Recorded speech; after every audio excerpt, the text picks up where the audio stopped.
ஆசை கோபம் களவு கொள்பவன் பேசத் தெரிந்த மிருகம், அன்பு நன்றி கருணை கொண்டவன் மனித வடிவில் தெய்வம்.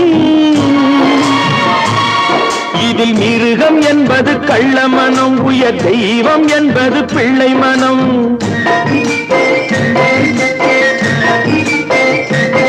இந்த 6 கட்டளை அறிந்த மனது ஆண்டவன் வாழும் வெள்ளை மனம், ஆண்டவன் வாழும் வெள்ளை மனம். 6 மனமே 6, அந்த ஆண்டவன் கட்டளை 6. தேர்ந்து மனிதன் வாழும் வகைக்கு தெய்வத்தின் கட்டளை 6, தெய்வத்தின் கட்டளை 6. 6 மனமே 6, அந்த ஆண்டவன் கட்டளை 6.